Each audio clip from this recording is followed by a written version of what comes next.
द्वितीय सत्र का दूसरा पाठ परोपकार, कक्षा 8वीं, विषय हिंदी। आज हम ये समझने जा रहे हैं। चलिए शुरू करते हैं। बहुत पहले की बात है, एक गांव में फूलों की क्यारियां चारों तरफ सुगंध फैला रही थी। फूलों से मधु इकट्ठा करने के लिए मधुमक्खियां फूलों पर मंडरा रही थी। यानी बहुत पुरानी बात है कि एक फूलों की क्यारियों के बाग के अंदर सुगंध चारों तरफ फैल रही थी और फूलों से मधु कहते हैं शहद को। तो शहद इकट्ठा करने के लिए जो मधुमक्खियां शहद की मक्खियां, वो एक कट्टे आकर वहां पर फूलों के ऊपर मंडरा रही थी, यानी फूलों के ऊपर इधर से उधर घूम रही थी। एक मधुमक्खी गुलाब के फूल पर बैठी उसका रस चूस रही थी। अब उन तमाम मक्खियों के अंदर एक मक्खी थी जो गुलाब के फूल पर बैठकर रस चूस रही थी। तभी एक बर एक कीड़े का नाम है। तभी एक बर उड़ती हुई आ पहुंची। बर को अपने रंग रूप पर बड़ा घमंड था। ये बर जो होता है बहुत खूबसूरत कीड़ा होता है, तो इसको अपने रंग रूप पर बहुत घमंड था। वो मधुमक्खी को देखकर जल भुन जाना मतलब गुस्से से लाल पीला हो जाना। ये एक मुहावरा है, जल भुन जाना। तो वो जो है मधुमक्खी को देखकर जल भुन गई। बर ने मधुमक्खी से कहा, अब देखिए मधुमक्खी से क्या कहती है, हम दोनों में बहुत समानता है। समानता, एक जैसी बातें। अब देखिए क्या क्या एक जैसी बातें बता रही है। बर जो है, बर में और मक्खी में क्या क्या समानता है, क्या क्या एक जैसी है। हम दोनों के पंख हैं। सीधी सी बात है कि बर को भी पंख होते हैं और मधुमक्खी को भी पंख होते हैं। हम दोनों उड़ सकते हैं और जिसके पंख है वो उड़ सकते हैं। हम दोनों फूलों का रस चूसती है, यानी बर भी फूलों का रस चूसती है और मधुमक्खी भी फूलों का रस चूसती है।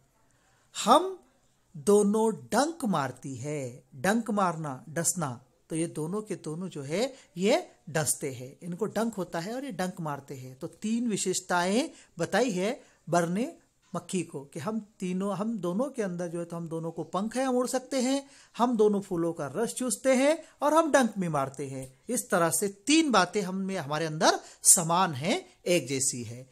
फिर क्या कारण है कि मनुष्य तुमको पालते हैं और मुझे दूर भगाते हैं? तो फिर जो है ऐसी क्या वजह है कि लोग तुम्हें पालते हैं और मुझे दूर भगाते हैं? वैसे मैं तुमसे अधिक सुंदर भी हूं। मुझे बताओ कि मैं मनुष्य मेरे साथ ऐसा क्यों करते हैं? और भाई मैं देखने दिखाने में भी तुमसे सुंदर हूं, खूबसूरत हूं। फिर क्या वजह है कि लोग मक्खी को पालते हैं और बर को अपने से दूर भगाते हैं?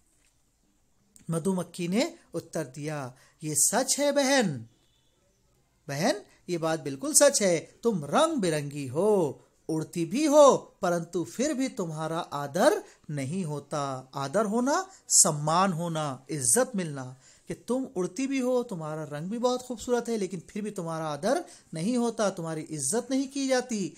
उसकी वजह, इसका कारण यह है कि कोई भी प्राणी सुंदरता के कारण नहीं, अपने अच्छे गुणों के कारण आदर पाता है। अगर आपको आदर पाना है, इज्जत पाना है, तो इज्जत पाने के लिए सुंदरता की आवश्यकता नहीं होती, बल्कि सुंदरता से कोई भी प्राणी आदर नहीं पा सकता। अगर आपको आदर पाना है तो आपको अच्छे गुण, अपने अंदर अच्छी खूबियां लानी होगी। तो इंसान जो आदर पाता है वो अच्छे गुणों के कारण पाता है।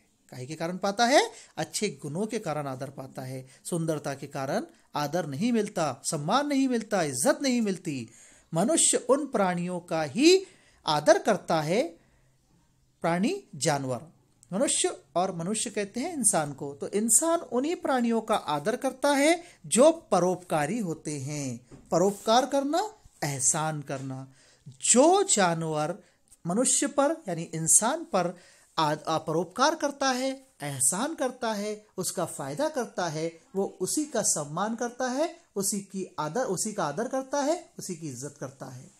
दूसरों को दुख नहीं पहुंचाते हैं। तुम सुंदर हो, परंतु मनुष्य को केवल कष्ट देती हो। कष्ट देना, दुख देना।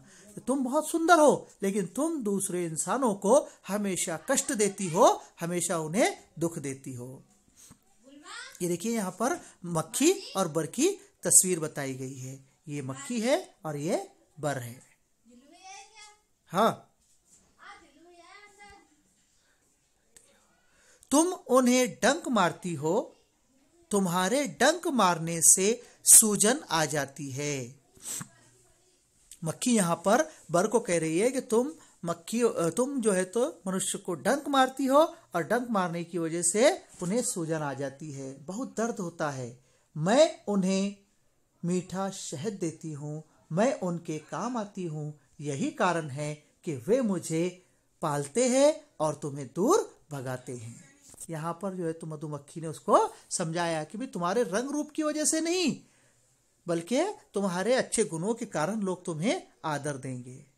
तो यहाँ पर जो है तो सबक को समझाया गया है।